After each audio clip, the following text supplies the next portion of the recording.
பில்லி, சூன்யம், ஏவல் இதோ அருமையான பரிகாரம். மந்திரக்கட்டு வசியம் என அனைத்தும் விலக வேண்டுமா?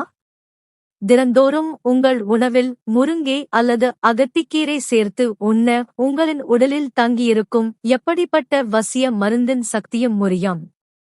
மாந்திரிக கலை என்பது கத்தியை போன்றது. நம்மை எப்படி காத்துக்கொள்வது என்பதை இங்கு தெரிந்து கொள்வோம்.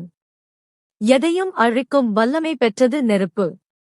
அந்த நெருப்பின் முழு உருவமாக இருக்கும் சூரிய பகவானை தினமும் நமஸ்கரிப்பவர்களை எப்படிப்பட்ட துஷ்ட சக்திகளும் தீய மாந்திரிக ஏவல்களும் எதுவும் செய்ய முடியாது.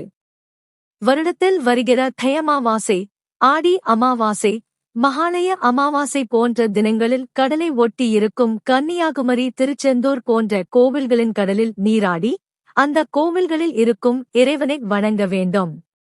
கடல் நீரை ஒரு பாட்டிலில் பிடித்து வந்து உங்கள் வீட்டின் பூஜை அறையில் வைத்து வணங்கி பின்பு உங்கள் வீட்டை சுற்றிலும் அந்நீரின் சில துளிகளை தெளிக்க மாந்திரிக கட்டு ஏதேனும் இருந்தால் அது உடையும். தேய்பிறை அஷ்டமி தினங்களில் பைரவ மூர்த்திக்கு பூசணிக்காயை இரண்டாக வெட்டி விளக்கெண்ணெய் அல்லது பஞ்சதீப எண்ணெயை ஊற்றி திரி போட்டு தீபமேற்றி வழிபட்டு வந்தால் எப்படிப்பட்ட செய்வினை கோளாறுகளும் நீங்கும். துஷ்ட சக்திகளால் பாதிப்பு ஏற்படுமோ என பயப்படுபவர்கள் மதுரை கள்ளழகர் கோவிலில் 18ஆம் படி கருப்பசாமிக்கு சாற்றப்பட்ட காய்ந்த சந்தனத்தை சிறிது எடுத்துக் கொண்டு வந்து வீட்டின் பூஜை அறையில் வைத்துக் கொள்ள வேண்டும்.